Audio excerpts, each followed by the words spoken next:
नमस्कार मित्रों, मेरी YouTube channel Tech Edu Centre में आप सबका दिल से स्वागत है। आज के लेक्चर्स में हम मोरालिटी, एटिकेट, प्रोफेशनल कोड्स के बारे में देखेंगे। ये बहुत से छोटा सा टॉपिक्स है और ये चैप्टर नंबर 1 का लास्ट टॉपिक है। तो ये टॉपिक्स के बाद हम चैप्टर 1 का संपूर्ण रिवीजन भी देखेंगे। तो अभी तक आपने इसके पहले के वीडियोस नहीं देखे हैं तो प्लीज़ वो वीडियोस देख लीजिएगा, जिनसे आपका रिवीजन भी अच्छी तरह से हो जाए। तो प्रोफेशनल एथिक्स ट्यूटोरियल सीरीज़ के तहत ये लेक्चर नंबर 9 है। और हाँ, अभी तक आपने मेरे यूट्यूब चैनल सब्सक्राइब नहीं की है तो please subscribe it and click on the bell button, जिनसे आपको मेरे अलग अलग ट्यूटोरियल सीरीज़ के वीडियो लेक्चर्स की संपूर्ण नोटिफिकेशन मिलती रहेगी। तो शुरू करते हैं आज का lectures. Topics today's we covered the below topics: morality, etiquette, and the professional codes, and the revision of chapter number 1. Here we covered only the how moral standard format, religions and morality, and Indian ethical tradition. इसके पहले के revision lectures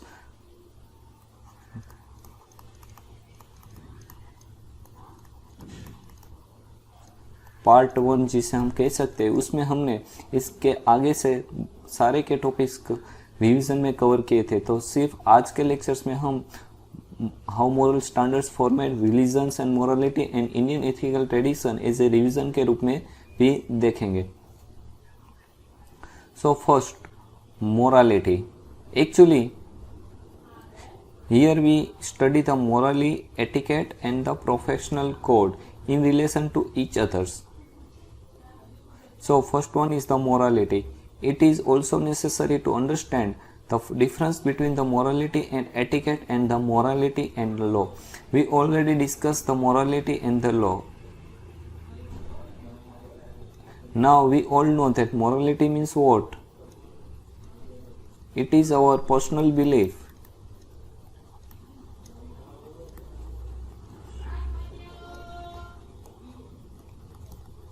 that what is right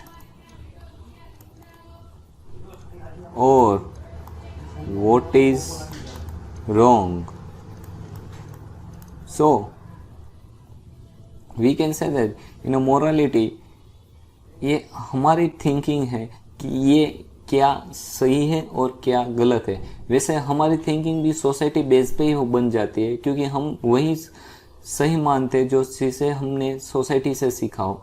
तो we can also say that morality is a belief that what is the right or what is the wrong by individual or by the society. Now etiquette. Etiquette means what? Etiquette means how to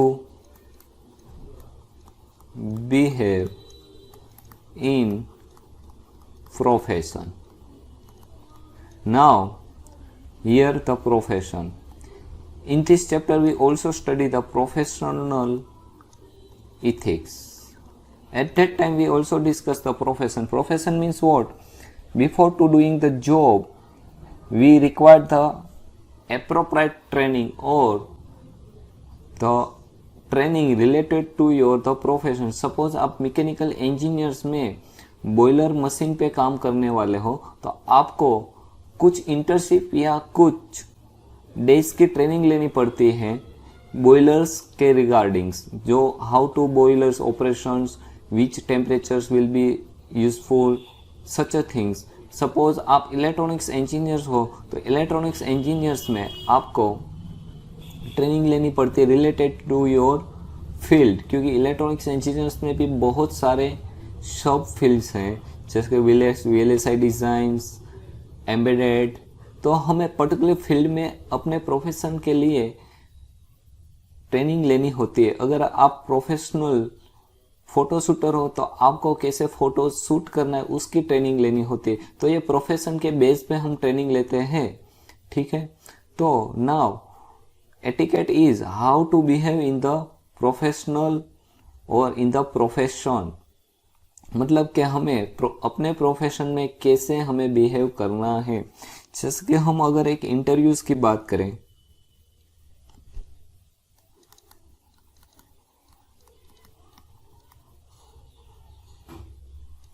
Then for the interview we follow the some basic rules like dress code. अगर men's है तो suit या blazers, formal wears, formal suit, formal shoes, तो ये सब हमें interview के time पे हमारे ड्रेस कोड पे हमें ध्यान रखना होता है। अब सिटिंग बेस पे हम बात करें तो हमें ठीक से सिट करना होता है। तो etiquette means how to behave in the your professional और इन द पर्टिकुलर situations.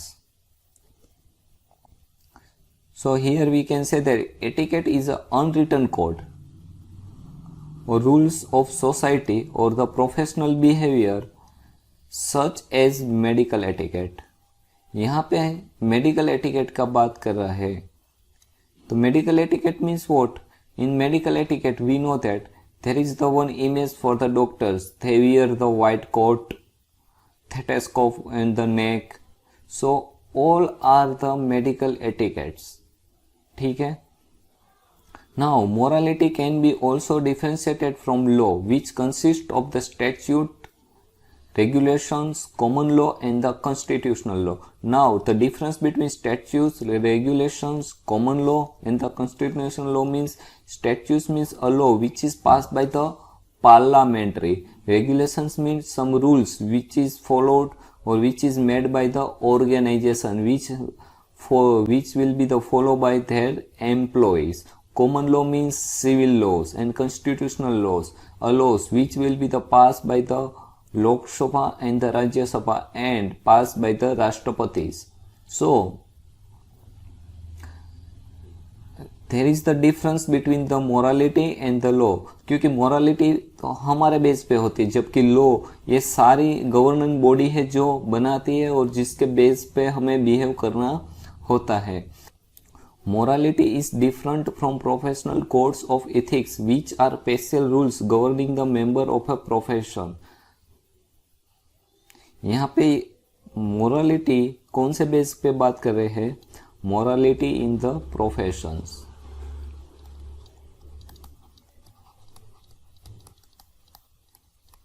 इसके लिए हमने बेस्ट एग्जांपल्स देखा था पेशेंट्स एंड रिसेप्शनिस्ट का. हमने देखा था कि कोई एक पेशेंट जिनको कोई सर्जरी करवानी है तो एक्स हॉस्पिटल्स में जाएगा. बिफोर सर्जरी वो इंक्वायरी करेगा कि ये सर्जरी के लिए कौन सी हॉस्पिटल सही है उसके सिटी में. तो वो एक्स वाई हॉस्पिटल्स के बारे में उसको पता चलेगा कि एक्स हॉस्पिटल बेस्ट है उसके सिटीज़ में और वाई हॉस्पिटल्स भी वही सर्जरी कर रही है. अब वो क्या करेगा? जाहिर सी बात है कोई भी इंसान हो वो अपने लिए या अपने रिलेटिव के लिए सबसे अच्छी ट्रीटमेंट करवाने की ही सोचेगा. तो वो as per the advisory he will go to the X hospitals. अब एक्स हॉस्पिटल्स के जो रिसेप्शनिस्ट हैं वहाँ पे जाके पूछेगा कि मुझे पर्टिकुलरली, अब एक्स हॉस्पिटल्स पे जाके वो पर्टिकुलर रिसेप्शनिस्ट है उसे बताएगा कि मुझे ये प्रॉब्लम है और मुझे ये सर्जरी करवानी है. तो इसके लिए मुझे कितनी फीस लगेगी, कौन सा डॉक्टर मेरी सर्जरी करेगा, ये सारी वो डिटेल्स वहाँ से कलेक्ट करेगा. अब रिसेप्शनिस्ट के लिए प्रोफेशनल इथिक्स और morality in the professional ethics दोनों थिंग्स आ जाएगी. अगर मोरालिटी की बात करें तो उसके लिए हम एक एग्जांपल्स देते हैं. अब मान लो कि एक्स हॉस्पिटल्स में जो बेस्ट डॉक्टर्स है जिनके लिए वो जानी जाती है और जिनकी वजह से सारे लोगों ने उस पर्सन्स को बताया कि आपको एक्स हॉस्पिटल्स में ही सर्जरी करवानी है, लेकिन वो कुछ दिन पहले ही वो हॉस्पिटल्स छोड़ के चला गया है और अब वो सर्जरी और कोई डॉक्टर्स करने वाला है. अब वो चीज़ सिर्फ और सिर्फ जो रिसेप्शनिस्ट है उसको पता है, ना कि वो पेशेंट्स को. तो एज ए मोरल उनको ये बताना चाहिए कि आप जिन हॉस्पिटल जो डॉक्टर्स के लिए यहाँ पे आए हो वो तो आपकी सर्जरी नहीं करने वाले हैं. तो आप इसके बजाय वाई हॉस्पिटल्स में जाओ जहाँ पे सेम डॉक्टर्स और सेम प्रोफेशनल्स टीम आपकी सर्जरी करवाएंगे। लेकिन अब उनकी दूसरी सिचुएशन देख लो। दूसरी सिचुएशन ये है कि जहाँ पे उनके प्रोफेशनल एथिक्स, मतलब जो उसके ऑर्गेनाइजेशन है उसने कुछ रेगुलेशंस बनाए कि आपको पर्टिकुलरली ये रिसेप्शनिस्ट सीट पे बैठते हुए ऐसा काम करना है जिनसे इस हॉस्पिटल्स में maximum numbers of the patient admit हो। आप कोई पर्सन्स आए तो उनको इस हॉस्पिटल्स की बारे की खूबियाँ बतानी है जिनसे वो इस हॉस्पिटल्स में एडमिट हो। लेकिन अब दोनों में दुविधा ये है कि एक मोरालिटी में जो पर्सनल मोरालिटी है उस पे तो वो ये उसे बताना चाहिए कि आपको वाई हॉस्पिटल्स में जाना चाहिए, लेकिन प्रोफेशनल मोरालिटी के बेस पे उसको क्या कहना चाहिए, तो एक्स हॉस्पिटल्स में उस पर्सन को और उस पेशेंट को एडमिट होने की एडवाइस उसे देनी है। तो सेम चीज़ यहाँ पे बताई गई है कि morality is different from the professional code of the ethics which are special rules governing the members of the profession, says of the doctors, lawyers and the so ons. Now, morality is not necessarily based on the religion as many people think. हमने morality versus law में भी देखा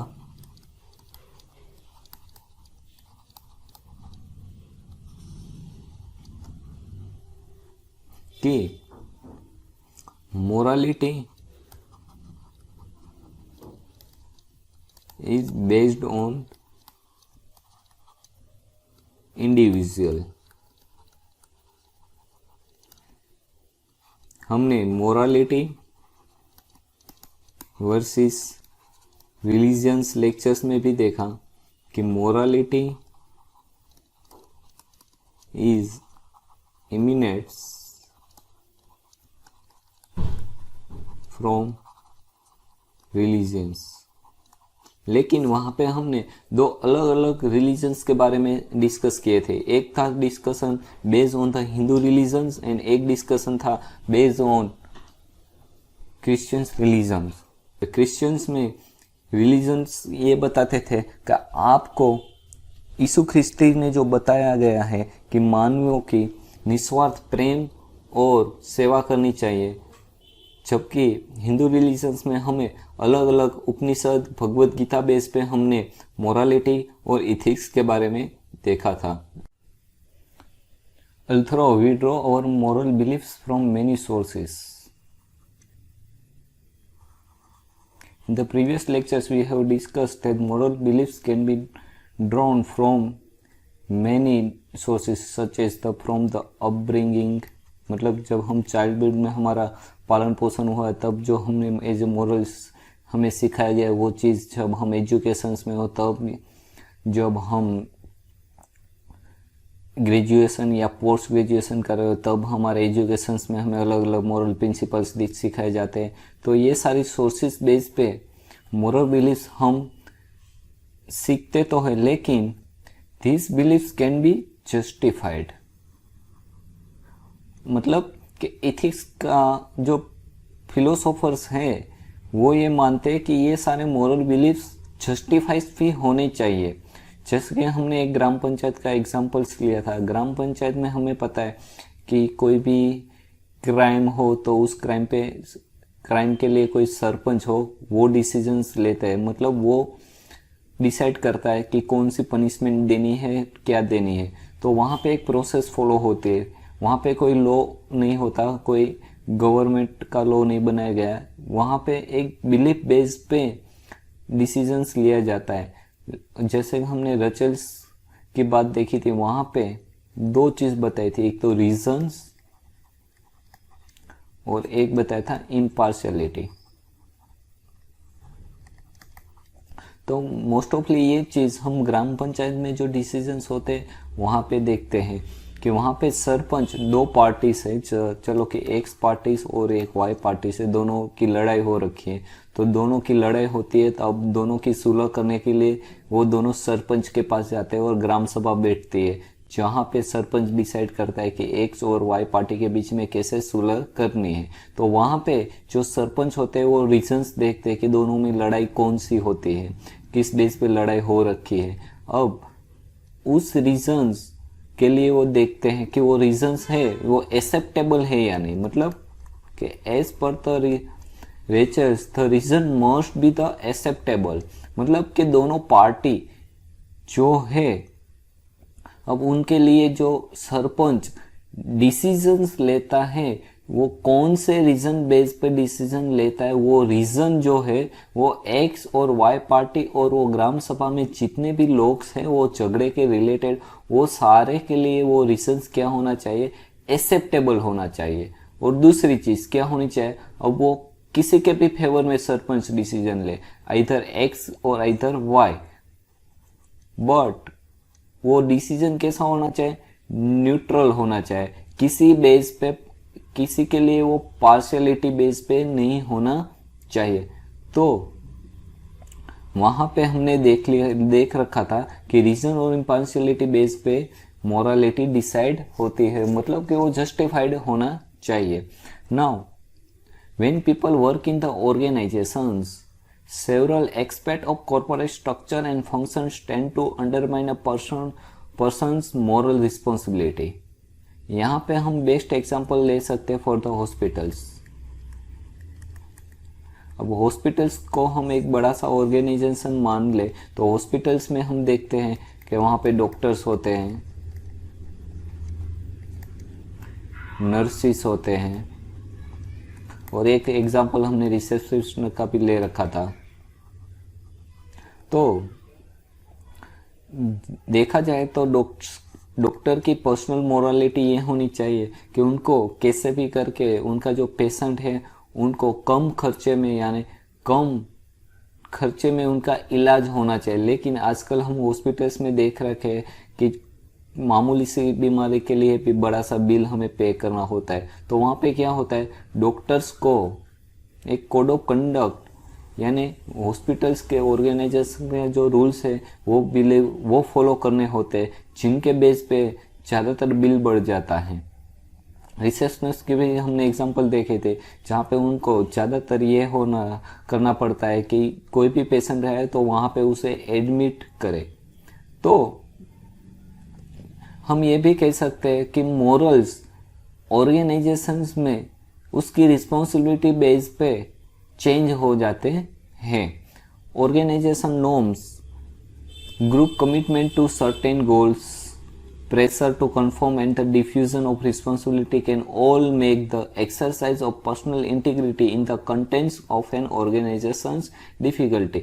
मतलब यहाँ पे भी घूम फिर के यही बात हो रही है कि ऑर्गेनाइजेशंस नॉर्म्स होते हैं वो कैसे होते हैं कि वो पर्टिकुलर एक गोल बेस पे डिसाइडेड होते हैं। जैसे हम हॉस्पिटल्स की बात करें तो उनका मेन गोल क्या होता है, प्रॉफिटेबिलिटी। उनका मेन गोल होता है profit.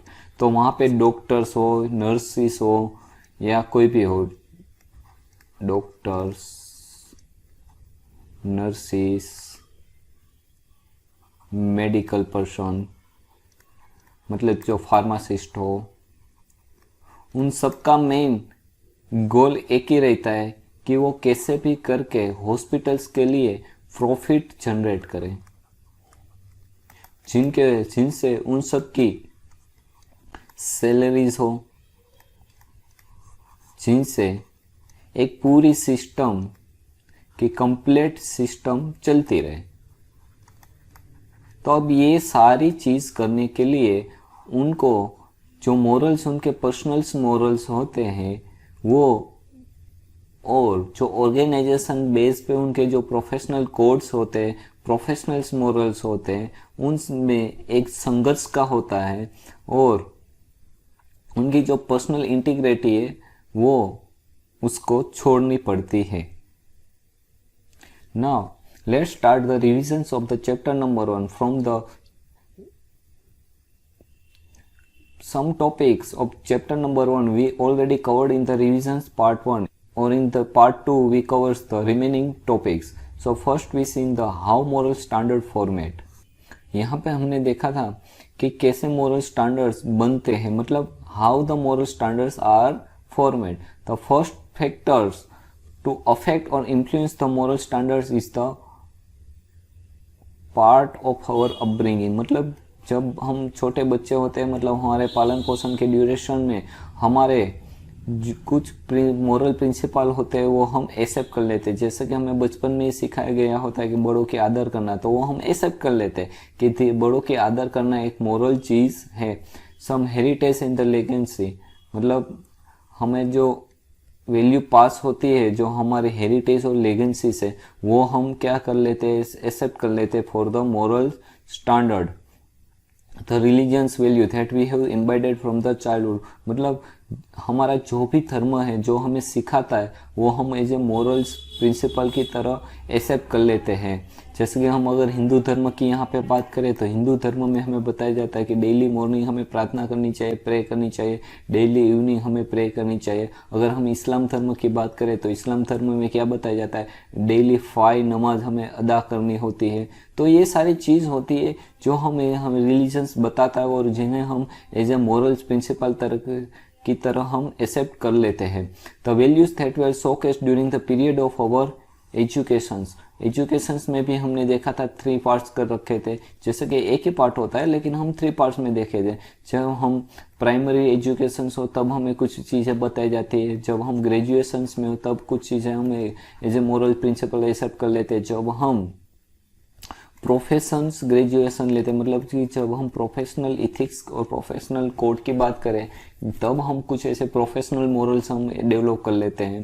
The behaviour pattern of those who are the around us, मतलब हमारे आसपास जैसा कल्चर है उस बेस पे भी हम कुछ मोरल्स ले लेते हैं। जैसे कि वहाँ पे हमने एक चोर की बात की थी, चोर के आसपास अगर आप चोर के आसपास या चोर के साथ अगर आप उठोगे बैठोगे तो आपके लिए चोरी करना एक सामान्य बात बन जाती है और वो आपके लिए एक मोरल्स बन जाता है, जबकि वो ऐसे मोरल प्रिंसिपल नहीं हो सकता। अगर डॉक्टर्स के आसपास हो तो लोगों की जान बचाना आपके लिए एक मोरल प्रिंसिपल बन जाता है। लॉयर की बात करें तो अगर लॉयर में लोगों के लिए लड़ना आपके लिए एक मोरल प्रिंसिपल बन जाता है, तो आपके आसपास जो बिहेवियर पैटर्न है उस बेस पे भी आप कुछ मोरल प्रिंसिपल्स बना लेते हो। Our life experience and the more importantly, यहाँ पे हमने एक मछुआरे की बात करी थी।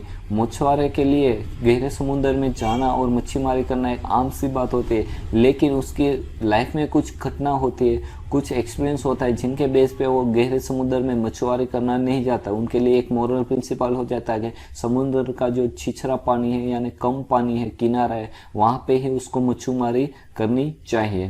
तो बेस्ड ऑन द एक्सपीरियंस और इम्पोर्टेंट थिंग्स हमारे कुछ मोरल्स बन जाते हैं। सेम थिंग्स और critical reflection on this experience, जैसे कि हमने बताया था कि एक मछुमारी है, वो गहरे समुद्र में मछुमारी करने जाता है और वहाँ पे अपने ब्रदर्स को वो खो देता है समुद्र में, तो उनके लिए एक क्रिटिकल रिफ्लेक्शन हो जाता है जिनसे वो एक एक्सपीरियंस उनका बन जाता है कि गहरे समुद्र में मछुमारी करना नहीं चाहिए। Moral standard concern behaviour which is the very closely linked to the human well being, मतलब मोरल स्टैंडर्ड्स जनरली ह्यूमन को कैसे वेल बिहेव करना है उसके साथ ही रिलेटेड है। तो यहाँ पे हमने देखा कि मोरल स्टैंडर्ड्स कैसे बनते हैं। Next topic is the religions and the morality.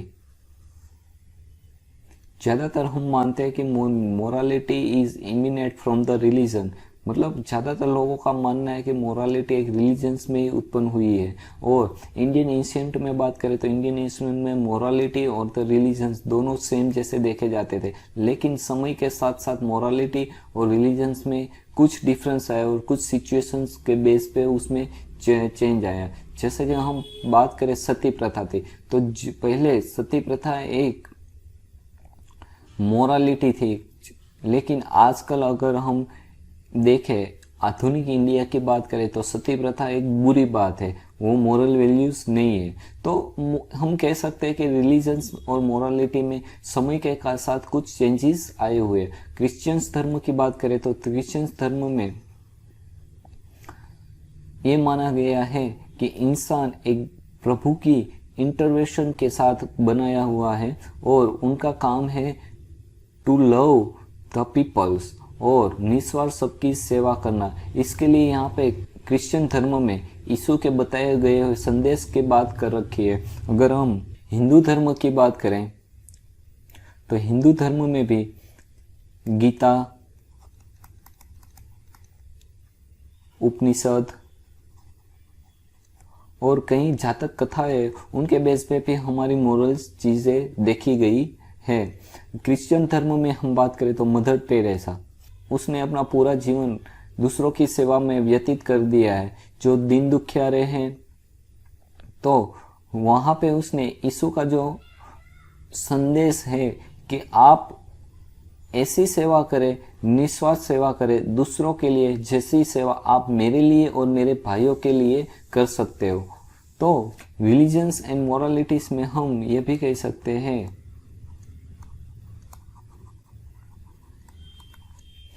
कि रिलीजन्स बेस पे मोरालिटी डिफरेंट हो सकती है for the different religions. Hindu धर्म में बात करें तो जैसे मैंने बताया कि हिंदू धर्म में हम रामायण, महाभारत, भगवत गीता, पंचतंत्र और कई सारी जातक कथाओं में फिर से हम मोरालिटीज देखते हैं। ज़्यादातर हिंदू धर्म में एक्शन बेस पे मोरालिटी की बात कर रखी है। एक्शन बेस पे मतलब आप कैसा कार्य करोगे आपको वैसा पुण्य मिलेगा और वैसा आप कर्म का फल मिलेगा। मतलब Karma and the doctrine of मुक्ति, मतलब आप जैसा कर्म करोगे वैसा आपको फल अपने पुनर्जन्म में मिलेगा। इस बेस पे हिंदू धर्म में मोरालिटीज के स्टैंडर्ड्स होते हैं।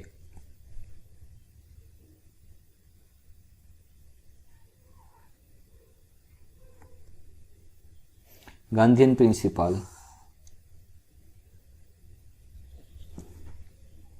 this topic is we covered in the terms of Indian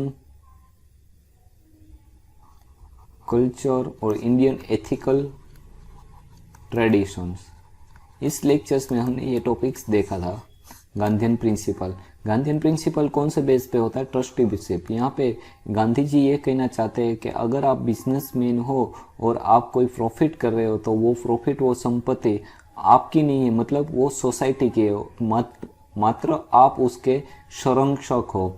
आपको सिर्फ और सिर्फ वो प्रॉफिट ऐसे यूज़ करना है जिनसे सोसाइटी का फ़ायदा हो। इसीलिए हम देख रहे हैं कि आजकल CSR मतलब कॉरपोरेट सोसाइटी रिस्पॉन्सिबिलिटी करके एक कानून भी बनाया गया है, जिनमें ज़्यादातर बड़ी कंपनियां मोस्ट ऑफली सोसाइटी के डेवलपमेंट के लिए काम करती है। इसके लिए बेस्ट एग्जांपल दे रखा है the Birla temple of Calcutta.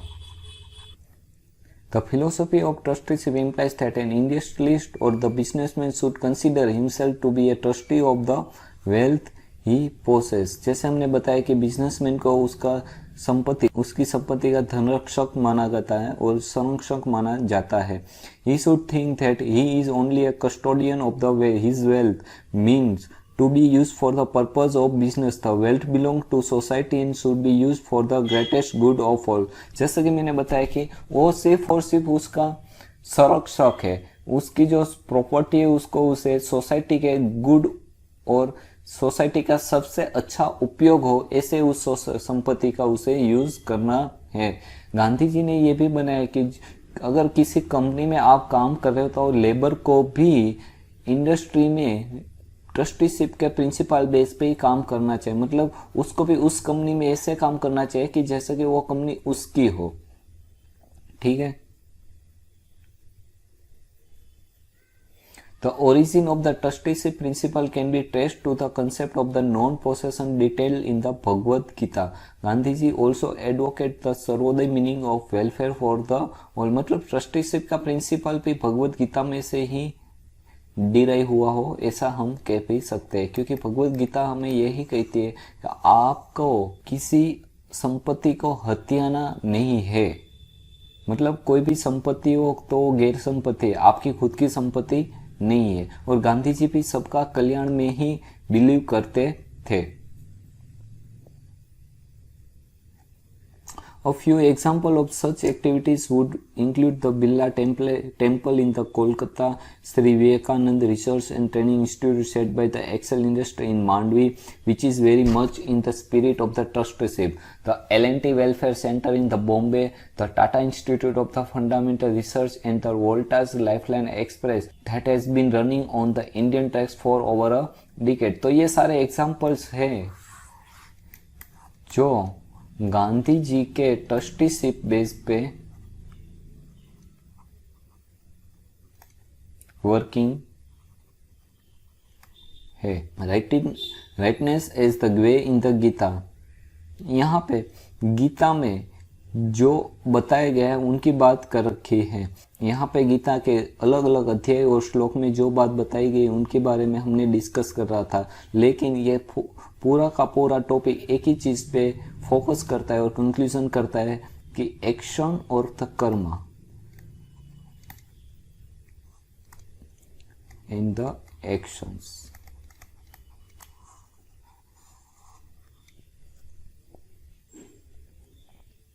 अध्याय 2 श्लोक 47 You have a right to perform your prescribed duty but you are not entitled to the fruits of the action। मतलब आपको कोई भी कार्य या किसी भी एक्शन ऐसे करनी है कि आप उस कार्य करने के लिए या वो कार्य कैसे करना है उसके लिए आपके पास चॉइस है, ना कि उसके फल के लिए। मतलब अगर आप कोई भी कार्य कर रहे हो तो वो गलत तरीके से भी आप कर सकते हो, सही तरीके से भी कर सकते हो, लेकिन जब आप वो कार्य करते हो उसी टाइम पे उसका फल निश्चित हो जाता है। This is the important message of Gita that the performer of the action has only to perform the prescribed duty, not indulge in the result of the action। वही बात हमने बताई कि आप कोई भी कार्य किसी भी तरह से कर सकते हो, लेकिन उसके एक्शन या रिजल्ट पे, उस कार्य के रिजल्ट पे आपका कोई बंधन नहीं है। If the worker leaves the result of the work to the Lord on the realization that the result is beyond his control, then he can be serene forever because he is not worried of the result whether it is good or bad। मतलब यहाँ पे यही बताया गया है कि आप कोई भी कार्य करो तो उसके फल भगवान पे छोड़ दो, ना कि आप खुद उस फल के लिए चिंतित हो। In the organization contents too, when he is only worried of the result, he or she is likely to fall into the improper activity। मतलब आप जब भी ऑर्गेनाइजेशन या किसी कार्य कर रहे हो और सिर्फ फल की चिंता करके कार्य कर रहे हो तो आप ज़्यादातर यही देखा जाता है कि उस कार्य को आप ठीक तरीके से नहीं कर पाओगे और इम्प्रॉपर एक्टिविटी। भगवत गीता के अलग अलग अध्याय और श्लोक में हमें एक्शंस और उसके कार्य बेस पे और उसके फल बेस पे ही हम बात कर रखी है। यहाँ पे इस श्लोक में ये बताया गया कि यदा यदा ही धर्मस्य ग्लानिर्भवति भारतम अभ्युत्थानम अधर्मस्य तदात्मानं सुजाम्य पवित्राणायम साधूनाम विनाशयम दुष्कृतम धर्म संस्थापकनाम संभवानि युगे युगे। यहाँ पे ये बताया गया कि जब भी धर्म का नाश हो तब उसको वापस धर्म संरक्षक करने के लिए मैं किसी न किसी बॉडी के रूप में अवतार लेता हूँ, मतलब मानव के रूप में अवतार लूंगा और धर्म का वापस संस्थापन करूंगा। Business and Islam. यहाँ पे इस्लाम धर्म में कैसे बिजनेस करना है इस बारे में बताया गया है और इसके लिए इस्लाम धर्म के संस्थापक और लास्ट प्रोफेट मोहम्मद के बारे में बताया गया है।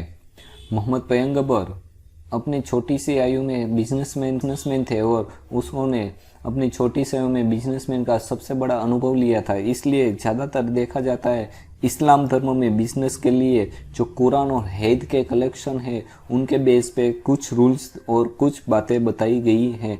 जैसे कि हम बात करें, first one is the no fraud of the डिसिसिएट। मतलब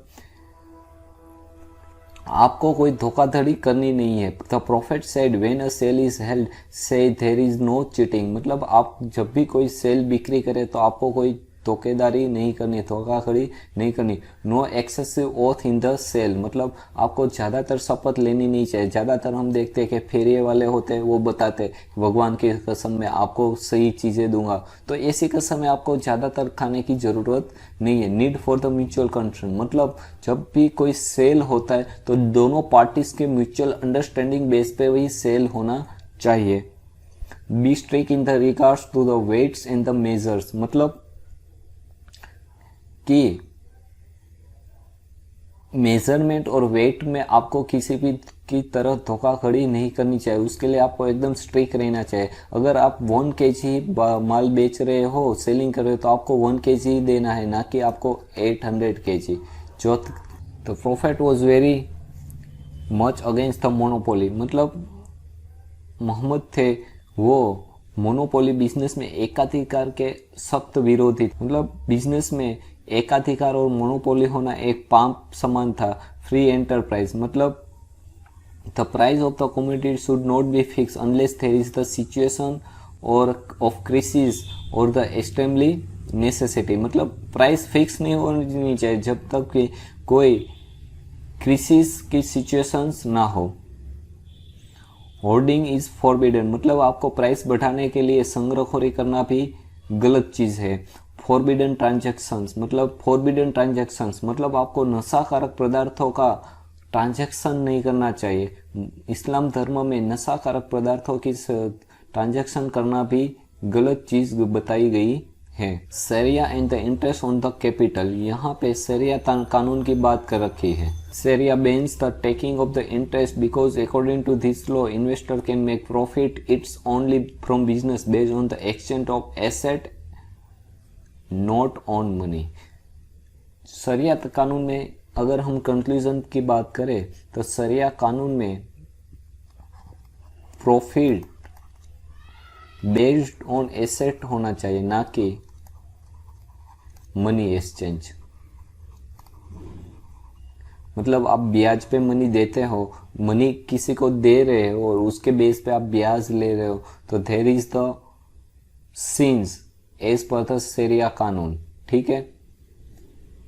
इसके लिए उसमें एक एग्जांपल भी दे रखा है कि इस्लामी as per the Islamic rules there will be the 2.8 trillion by 2015 according to the Islamic Financial Service Board and Association of the Central Bank based in the Kuala Lumpur Malaysia. मतलब कि 2.8 ट्रिलियन की संपत्ति ऐसी गलत तरीके से जमाखोरी हो रखी है जो कुलामपुरा के बेस सेंट्रल बैंक है उसके रिपोर्ट के अनुसार।